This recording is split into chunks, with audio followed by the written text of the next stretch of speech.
Hello student, आज हम start करेंगे काफी important topic of J main that is a probability. Now student, I think अब तक आप लोगों ने परमुटेशन, कॉम्बिनेशन एंड बाइनोमियल कर लिया होगा क्योंकि उसके काफी कंसेप्ट प्रोबेबिलिटी में यूज होते हैं। तो हम स्टार्ट करते हैं पहला कंसेप्ट इसमें that is a basic definition पे जो क्वेश्चन आते हैं। नाउ स्टूडेंट, बेसिक में सबसे पहले हम ये जानते हैं प्रोबेबिलिटी का फॉर्मूला क्या होता है। तो प्रोबेबिलिटी का फॉर्मूला होता है that is a favourable outcome over total outcome. Okay, तो ये बेसिक फॉर्मूला होता है जो आप लोगों को हमेशा याद रखना है क्योंकि इसी से 99% क्वेश्चन इसी से हो जाएंगे। ओके, नाउ नेक्स्ट चीज जब आपको याद रखनी है, जो प्रोबेबिलिटी है कोई भी इवेंट की मैक्सिमम 1 हो सकती है और मिनिमम 0 हो सकती है। मींस ना तो वो कभी नेगेटिव होगी ना वो 1 से ऊपर होगी। जब वो 0 होती है तो हम बोलते हैं इम्पॉसिबल इवेंट। ओके, और जब 1 होती है तो हम बोलते हैं श्योर इवेंट।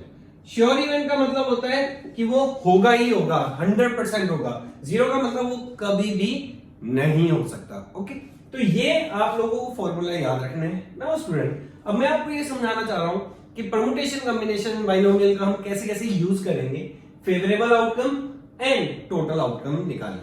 फॉर एग्जांपल, हमने कहा 2 डाई है या हमने कहा 3 पर्सन्स हैं लेट्स से, जिनका नाम ले दिया हमने ए बी सी, इनको हमें 3 सीट पे बिठाना है। ओके, और फिर क्वेश्चन क्रिएट हो गया, find the probability a always sit on terminal seats.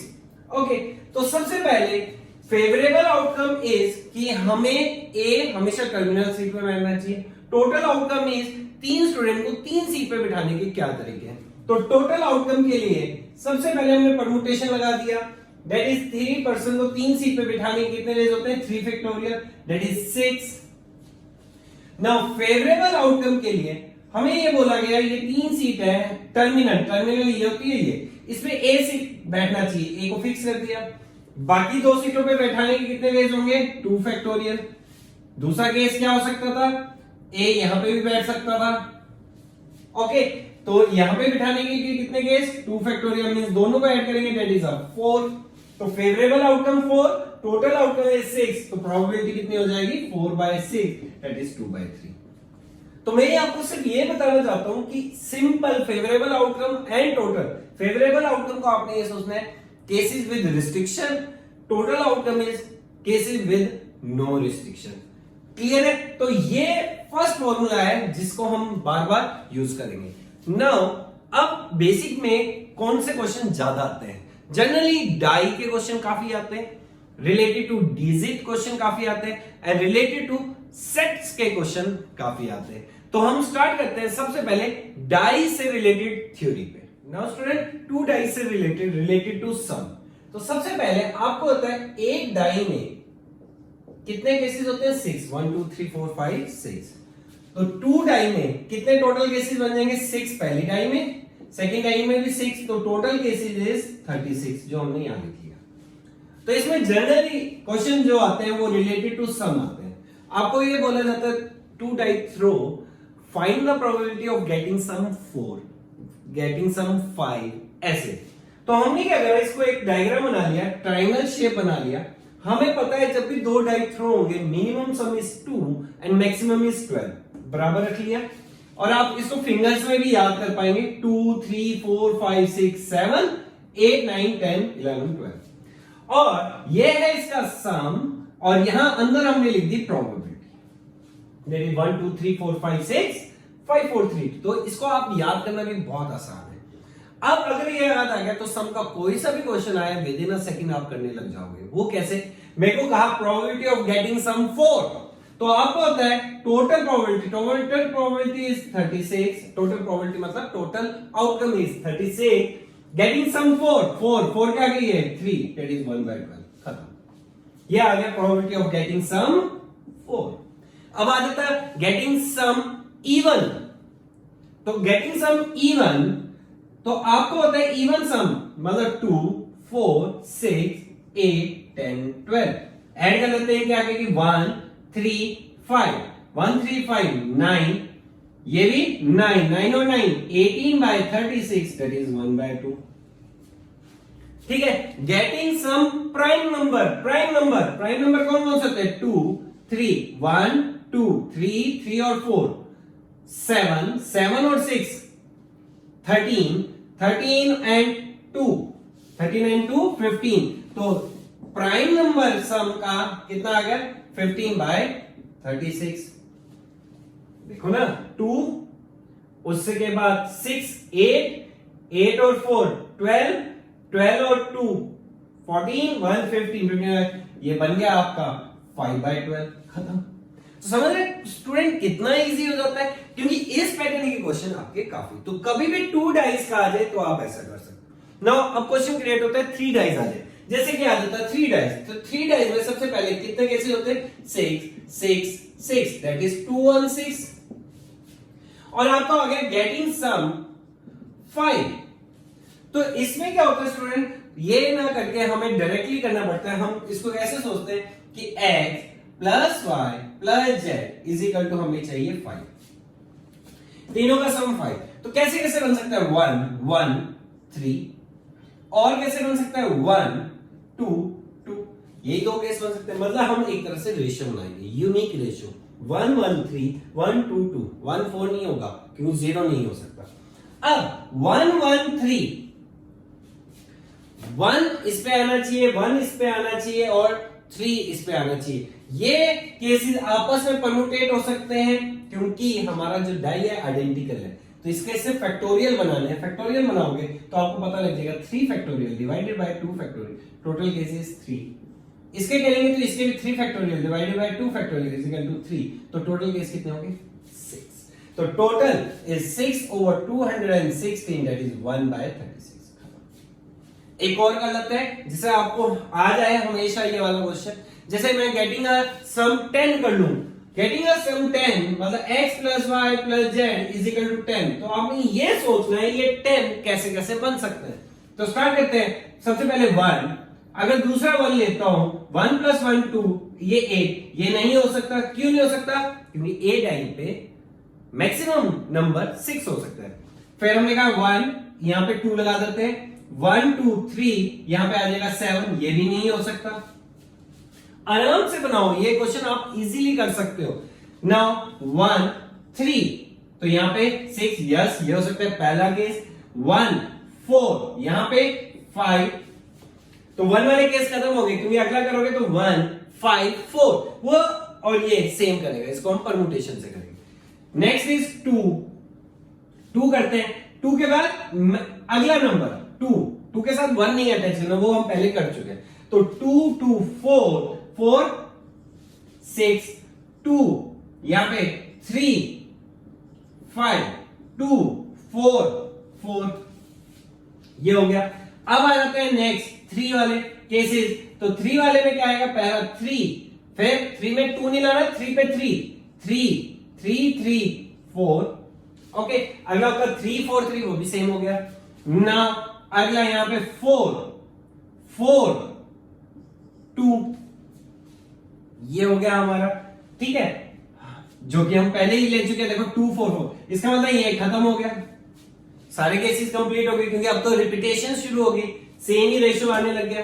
तो बस अब इनको कर देते हैं। ये तीनों अलग है तो इसका 3 फैक्टोरियल, ये भी तीनों नंबर अलग है 3 फैक्टोरियल, ये दो आइडेंटिकल, ये आ जाएगा 3, ये भी हमने किया था, ये 3 फैक्टोरियल ओवर 2 फैक्टोरियल, ये तीनों अलग है 3 फैक्टोरियल, ये 3, व्हाट अबाउट दिस अगेन 3, तो 3 3 3, that is a 9 plus 3 factorial 3 factorial 3 factorial 3 factorial होता है 6 6 3 जा 18। तो टोटल केसेस कितने आ गए? 27 फेवरेबल।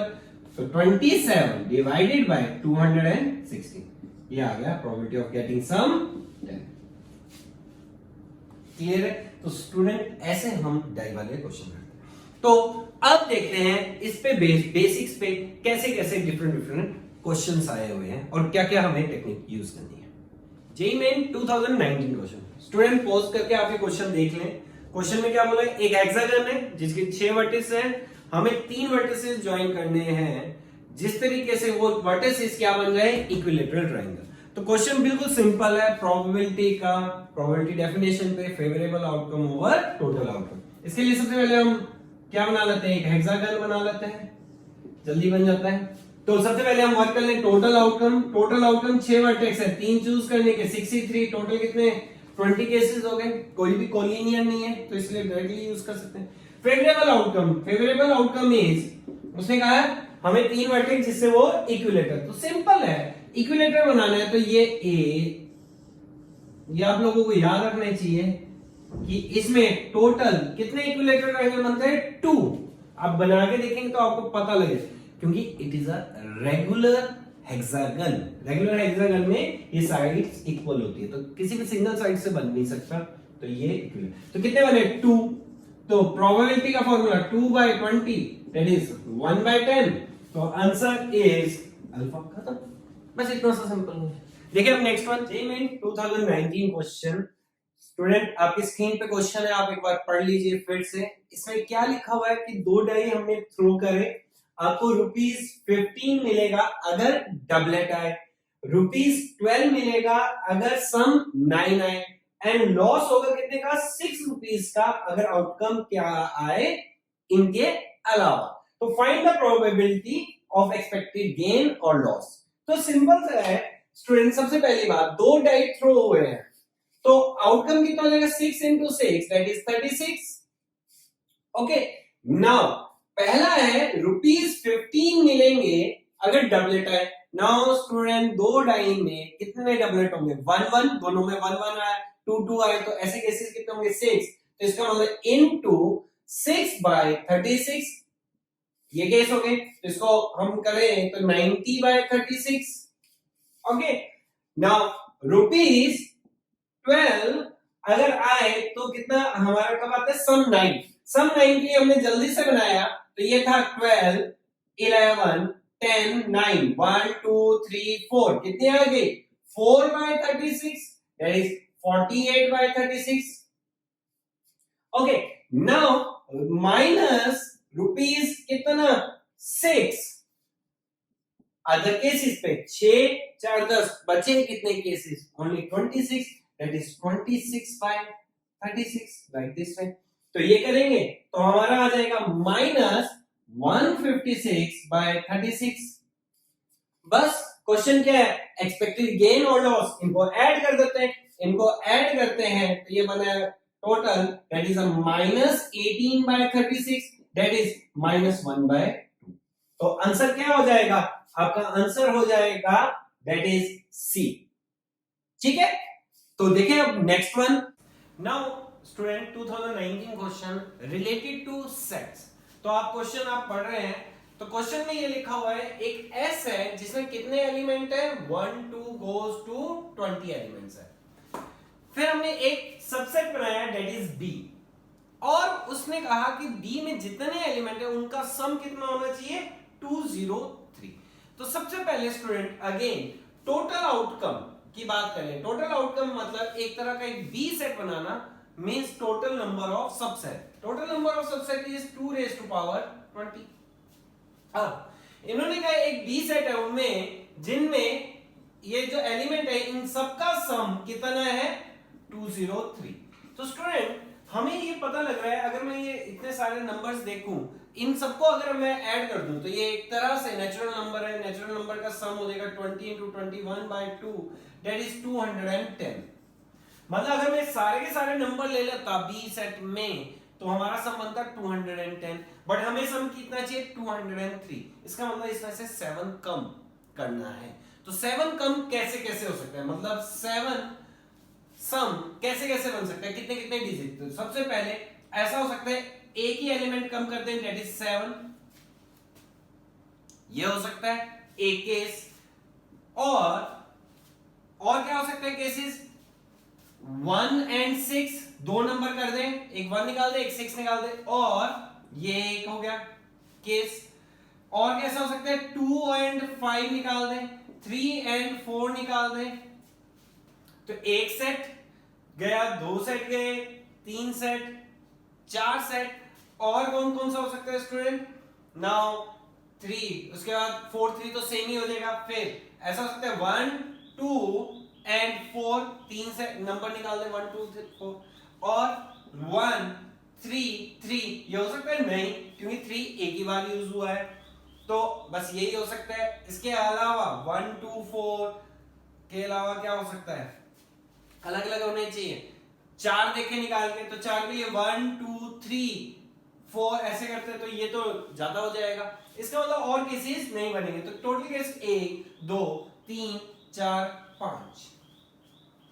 तो देखा जाए अगर ये हम 5 केस माइनस कर दें तो हमारा आंसर आ जाएगा, मींस फेवरेबल आउटकम। तो कितना हो गया? तो आपके पास ऑप्शन है alpha 6 beta 4 C 7 delta is 5। तो इसका मतलब फेवरेबल आउटकम इज हमारे 5 एंड प्रोबेबिलिटी कितना हो जाएगा? 5/2 तो इस तरीके से हम सेट्स वाले क्वेश्चन सिंपल वे में कर सकते हैं। देखिए एक जेई एडवांस का क्वेश्चन, जेई एडवांस 2017 क्वेश्चन।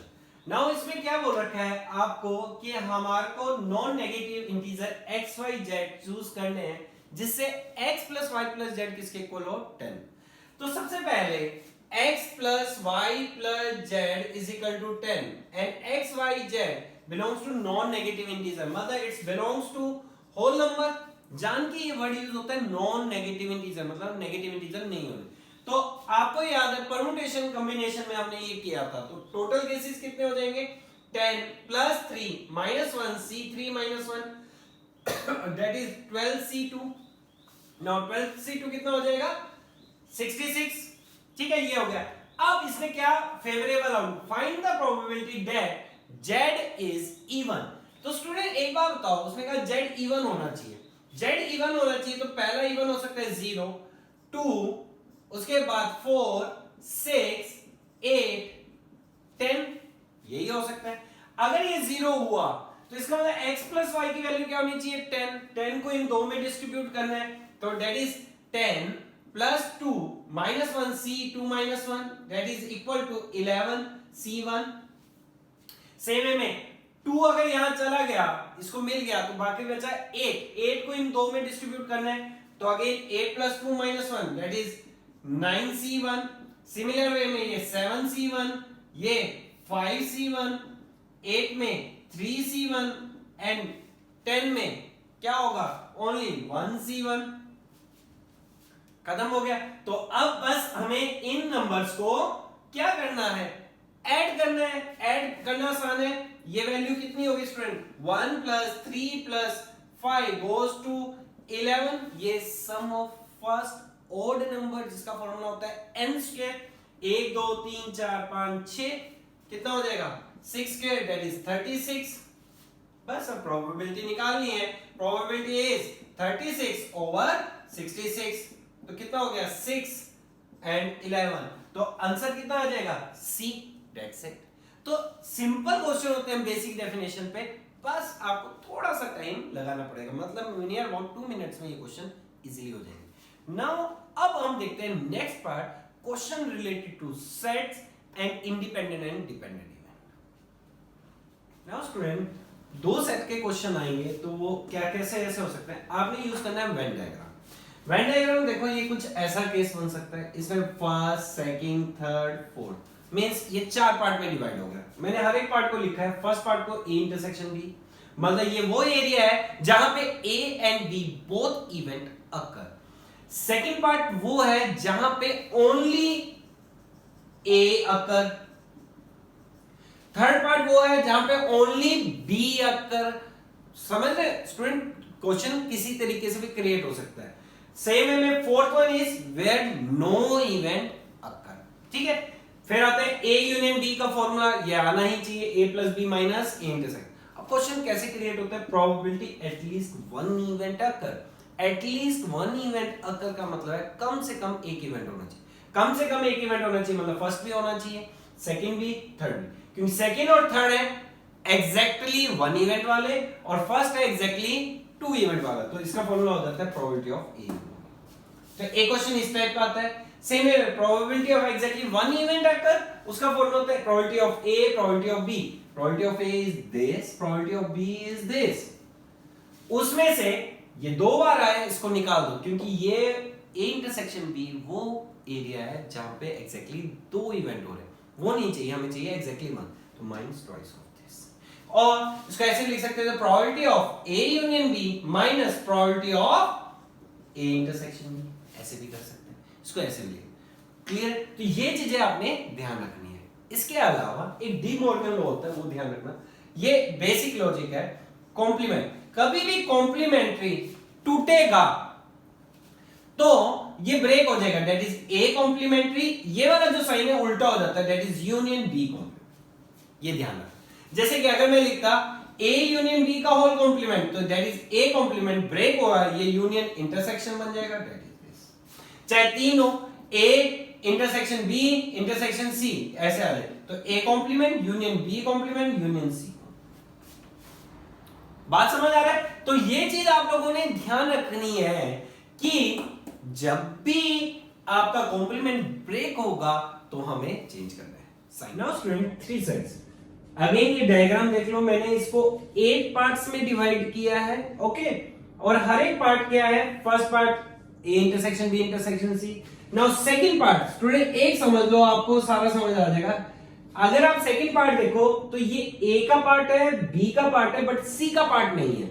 सी का पार्ट नहीं मतलब सी कॉम्प्लीमेंट का पार्ट हो गया, तो हमने लिखा ए इंटरसेक्शन बी, इंटरसेक्शन का मतलब होता है common, B intersection C complement. तो इस तरीके से हमने ये सारे लिखे हैं। जैसे अगर मैं फिफ्थ की बात करूं, फिफ्थ वाला ए का पार्ट है, बी कॉम्प्लीमेंट का पार्ट है, सी कॉम्प्लीमेंट का, तो हम कैसे लिख सकते हैं, A intersection B complement intersection C complement, और A intersection B union C का होल कॉम्प्लीमेंट, मतलब लाइक दिस वे। नाउ फिर आता है A union B union C का formula, A plus B plus C, इसको ऐसे याद रखो, ए बी का मतलब होता है ए इंटरसेक्शन बी। ये शॉर्ट फॉर्म में याद रखो तो आपको ये याद रहेगा। Now probability of at least one event, ये हो जाएगा probability exactly one of A और बी अकर या बी और सी अकर, ऐसे क्वेश्चन कई बार आ चुके हैं। तो ए और बी अकर का मतलब ये सिर्फ ए और बी के बारे में बात कर रहा है, तो probability of A plus probability of B minus twice of probability of A intersection B. Point समझ आए? तो इस तरीके से ये फॉर्मूले आते हैं। इसमें अगर आ जाता ओनली बी आता तो आपको पता only B is this part, only B is 6 part, तो ये फॉर्मूला आ गया। और वैल्यू निकालनी आती है तो ये पूरा डायग्राम है ओनली बी का, तो बी में से सेकंड माइनस कर दो, फर्स्ट माइनस कर दो और फोर्थ माइनस कर दो, तो ये वैल्यूज आएंगे। तो इस तरीके से आप लोगों को ये फॉर्मूलेस याद होने चाहिए। तो अब देखते हैं इससे रिलेटेड क्या क्या गिवन है। Probability of B that is 3/4, okay. Now probability of A intersection B complement intersection C complement, नहीं ये नहीं है, C complement that is 1/3, okay.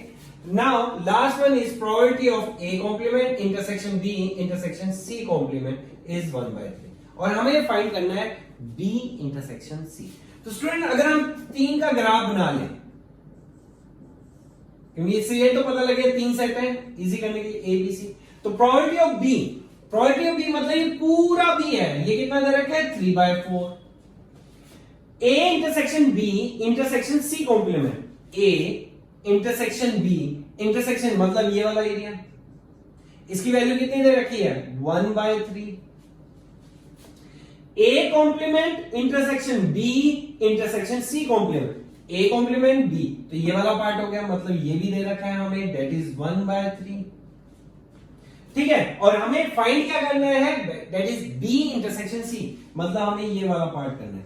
तो देखा जाए टोटल दे रखा है, जिसमें ये वाला पार्ट भी दे रखा है, ये वाला पार्ट भी दे रखा है, सिर्फ ये निकालना है। तो सिंपल ना फॉर्मूले की जरूरत है, 3/4 माइनस 1/3 माइनस 1/3, एक बार चेक कर लेते हैं, 1/3 एंड 1/3, ये हो गया। तो 3/4 माइनस 2/3 दैट इज 12, ओके। तो ये आ गया 9 माइनस 8 दैट इज 1/12। तो आंसर क्या हो जाएगा आपका अल्फा, बस खत्म। देखें और कैसे बिल्कुल सिंपल क्वेश्चन विदाउट फॉर्मूला होने वाले क्वेश्चन है ये। नाउ जेईई 2020 क्वेश्चन स्टूडेंट, ये बहुत इजी इसलिए हो गया क्योंकि ये ओनली 2 सेट वाला है। क्या गिवन है आपको, क्वेश्चन आपने रीड कर लिया है कि हमें प्रोबेबिलिटी दे रखी है एग्जैक्टली 1 की। सबसे पहले अगर हम इसका डायग्राम बनाएं, एग्जैक्टली 1 ए और बी, मतलब ये वाला एरिया ये वाला एरिया, इसकी वैल्यू दे रखी है 2/5। इसका फॉर्मूला बनाया था हमने एग्जैक्टली 1 का, probability of A probability of B minus twice of probability of A intersection B is equal to कितना दे रखा है आपको 2/5। Probability of A union B भी दे रखा है, that is probability of A union B is equal to 1/2। हमें फाइंड क्या करना है, A intersection B. Now student, अभी हमने कहा था एग्जैक्टली 1 का फॉर्मूला, एग्जैक्टली 1 का फॉर्मूला था probability of A union B minus probability of A intersection B, याद हो। तो इसकी वैल्यू दे रखी है 2/5, ये है हमारे पास 1/2, हमें निकालना है सिर्फ ये, तो बस खत्म। Probability of A intersection B is equal to 1/2 minus 2/5, that is 10, 5 minus 4 1/10, और आंसर आपका क्या हो गया, अगेन अल्फा। अगेन 3 सेट है एबीसी, आपको गिवन है प्रोबेबिलिटी एग्जैक्टली 1 ऑफ ए और B occur equal to B और C occur equal to C equal to 1/4। तो हमने अभी लिखा था, तो प्रोबेबिलिटी ऑफ ए और बी ऐसे लिख देते हैं, एग्जैक्टली की बात है। इसका फॉर्मूला हो जाएगा probability of A plus probability of B minus probability of A intersection B twice of is equal to कितना दे रखा है स्टूडेंट 1/4। सेम है में बी एंड सी, अब इसको जल्दी कर लेते हैं, इसको ऐसे लिख लेते हैं a plus B minus 2ab is equal to 1/4, b plus C minus 2bc 1/4, c plus a minus 2ca is equal to 1/4, like this है। एंड इसके अलावा आपको क्या दे रखा, तीनों, मतलब तीनों का मतलब है a b c की वैल्यू कितनी दे रखी है 1/16। और अब आपको कहा है probability that at least one of event occur, तो अभी हमने कहा था एटलीस्ट का मतलब A union B union C, that is A plus B plus C minus A B minus B C minus C A plus A B C. तो इसकी वैल्यू निकाल लेते हैं, इसकी, तो इसकी वैल्यू निकालने, तो ये इन सबको अगर हम ऐड करें, इसको इनको ऐड करेंगे तो ये a 2 bar, b 2 bar, c 2 बार, इसमें 2 आ रहा है तो 2 कॉमन आ जाएगा, a plus b plus c minus A B minus B C minus C is equal to, इन तीनों को ऐड करेंगे तो दैट इज 3/4, ये इधर आ गया तो ये आ गया 3/8। तो इट मींस इसकी वैल्यू कितनी आ गई 3/8 प्लस एबीसी की वैल्यू कितनी है 1/16, 16 2 कितना होगा 6, 7/16, आंसर इज बीटा। समझ रहे स्टूडेंट? तो मैं यही चाहता हूं ये वाले क्वेश्चन अगर आ गए तो आपने स्किप नहीं करने और करके आने हैं। अब देखते हैं next theory, that is a dependent and student, dependent and independent. Dependent का मतलब आप पहले समझेंगे कि हमारे 2 इवेंट हुए हैं, let's say A event and B event, okay. तो एक इवेंट दूसरे इवेंट पे डिपेंडेंट है। फॉर एग्जांपल मैंने कहा कि एक बॉक्स है उसमें 10 डिफरेंट बॉल्स हैं, ओके, और हमने कहा हमने बॉल्स ड्रॉ करी 1 by 1 विदाउट रिप्लेसमेंट, मींस हमने एक बॉल निकाल ली, ठीक है। तो पहली बॉल निकालने की प्रोबेबिलिटी एक तरह से 1/10। अब हमने उसके बाद दूसरी बॉल निकाली, बट एक बार बताओ जो दूसरी बॉल निकालेंगे उस टाइम वो जो बॉल्स है अब 10 नहीं है 9 है, मींस इसका मतलब जो सेकंड बॉल है वो फर्स्ट बॉल पे डिपेंडेंट होगी, तो उसका मतलब उसकी क्या आ जाएगी 1/9, मींस ये बॉल्स कम हो।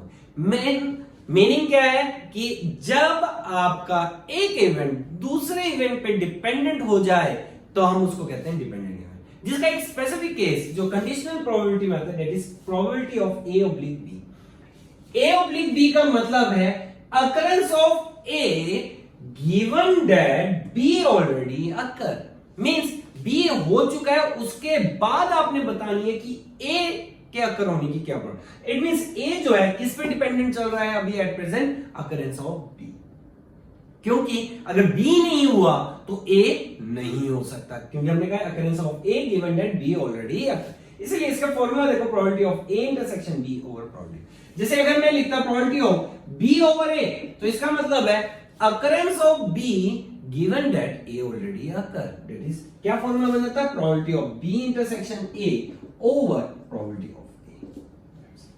समझ आ रहा है स्टूडेंट? तो ये चीज आप लोगों ने ध्यान रखनी है कि ये इस टाइप की स्टेटमेंट तो नहीं है, ऐसा तो नहीं पूछा पहले ये हो जाए उसके बाद ये हो तो क्या होगा. ओके, नाउ इसमें एक चीज ये याद रखना, समटाइम ऐसा आ जाता है, तो इसका मतलब है probability of A complement intersection B over probability of B. तो इस टाइप की चीजें आपको याद. नाउ अब आता है next one is independent. Independent event का मतलब है एक इवेंट को दूसरे से कुछ नहीं लेना देना. मींस लाइक अभी मैंने 10 बॉल्स की बात की थी, तो अगर मैं उसमें स्टेटमेंट में ये कर देता विद रिप्लेसमेंट.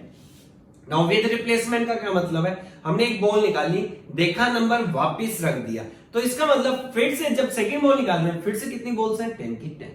तो जब भी आ जाए विद रिप्लेसमेंट तो आपके माइंड में क्लिक होना चाहिए it is a independent event. Plus इसके अलावा आपके माइंड में ये भी होना चाहिए, कई बार कहीं नहीं लिखा हुआ it is a independent event, तो आप लोगों को वो समझना है. जैसे कि हमने कहा एक स्टूडेंट ने मैथ, फिजिक्स, केमिस्ट्री के एग्जाम्स दिए, तो आपको पता है एग्जाम देना एक तरह से अपना इंडिपेंडेंट है. मींस मैथ का एग्जाम अलग है, फिजिक्स का अलग है, केमिस्ट्री का अलग है, तो मतलब मैथ्स का कोई डिपेंडेंसी नहीं होगी. ऐसा तो नहीं होता कि फिजिक्स में पास हो गए तभी मैथ्स में पास हो गए, ऐसा कुछ नहीं लिखा. इट मींस मैथ का होना, फिजिक्स का होना, केमिस्ट्री का होना, दे 3 इवेंट्स, तीनों इवेंट्स क्या है? इंडिपेंडेंट. नाउ जब इंडिपेंडेंट होता है तो कंडीशन क्या होती है? A intersection B is equal to A into B. तो कभी भी चेक करना हो तो हम ऐसे चेक कर लेते हैं. अगर 3 होते हैं लेट्स से, तो probability of A intersection B intersection C, तो फॉर्मूला हो जाता है probability of A, probability of B, probability of C. Mean जब भी ये कंडीशन पूरी हो जाए तो आपने समझ लेना है it is an independent event. अब इसके अलावा आपको क्या पता होना चाहिए इंडिपेंडेंट, कि अगर ए और बी इंडिपेंडेंट बोल दिए गए हैं इट मींस उसका कॉम्प्लीमेंट भी आपस में इंडिपेंडेंट. कॉम्प्लीमेंट भी आपस में इंडिपेंडेंट का मतलब है probability of A complement intersection B complement is equal to like this. अरे बात समझ, तो ये इस टाइप में हो जाता है. सिमिलर वे में A complement and B independent and this. तो ये आप लोगों को आना चाहिए. क्लियर है? तो अब देखते हैं इससे रिलेटेड क्वेश्चंस. सिंपल, उन्होंने ए और बी की वैल्यू दे रखी है. Probability of A 1/3 and probability of B that is 1/6 and साथ में बोल दिया A and B are independent. Student seriously इससे इजी क्वेश्चन नहीं हो सकता. क्या ऑप्शन दे रखे? पहला ऑप्शन दे रखा है probability of A over B is equal to 1/6. Student देखो simple, probability of A intersection B over probability of B ऐसे लिखा जाएगा. अब कहा है A and B are independent, तो आपको होता है probability of A into probability of B over probability of B, तो ये कैंसिल हो गया, तो ये तो बचेगा प्रोबेबिलिटी ऑफ ए, और प्रोबेबिलिटी ऑफ ए कितना है? 1/3. तो इसका मतलब ये ऑप्शन नहीं हो सकता. बीटा, बीटा में दे रखा है probability of A over B complement.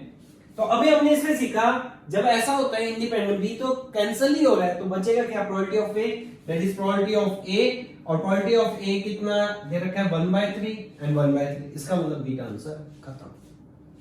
अगला भी चेक करें, देखो probability of A over B complement कितना होगा? प्रोबेबिलिटी ऑफ ए, और आंसर दे रखा है 2/3, पर आंसर होना चाहिए था 1/3, तो ये नहीं होगा. नेक्स्ट वन भी नहीं होगा, तो खत्म क्वेश्चन. देखिए अब नेक्स्ट क्वेश्चन 2019, उसमें क्या कहा है? 4 पर्सन है, hit a target correctly with probability, मतलब ए की प्रोबेबिलिटी 1/2, बी की प्रोबेबिलिटी 1/3, सी की प्रोबेबिलिटी 1/4 एंड डी की प्रोबेबिलिटी 1/8. ये दे रखा है आपको.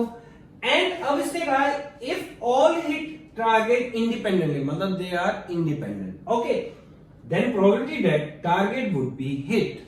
एक बात बताओ स्टूडेंट, एक टारगेट दिया हुआ है, मतलब एक तरह से हम ले ले एक फिश है, उसको हिट करना है, चारों अपने आप हिट कर रहे हैं, तो वो हिट हो जाना चाहिए. क्या प्रोबेबिलिटी होगी? तो पहले हम सोचे वो हिट हो जाना चाहिए, तो अगर एक हिट करे तब भी काम चल जाएगा, 2 हिट करे तब भी हिट होगी, 3 हिट करे तब भी होगा, 4 हिट होगा तब भी. तो हम इसको ऐसे सोचें कि अगर हम टोटल 1 में से वो वाले केस माइनस कर दें जब एक बार भी हिट ना हो, किसी से भी हिट ना हो, मींस ए से भी हिट ना हो, इनटू बी से भी हिट ना हो, सी से भी हिट ना हो, डी से भी हिट ना हो. इनटू क्यों करा?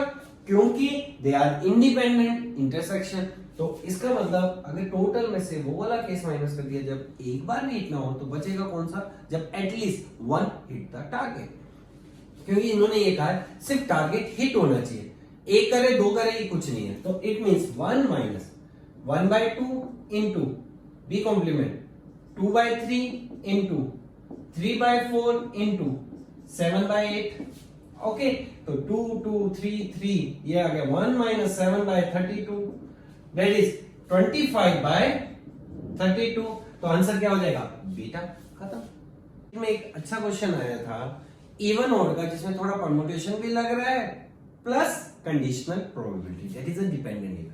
उन्होंने कहा है कि हमें दो नंबर सिलेक्ट करने हैं आउट ऑफ 11, 1 2 3 गोज टू 11 में से कितने नंबर सिलेक्ट करने हैं? 2 नंबर्स। ओके, अब उसने कहा है दो इवेंट्स हैं, क्या क्या? एक है event sum of the selecting number is even, and फिर क्या बोला? Conditional probability that both number are even.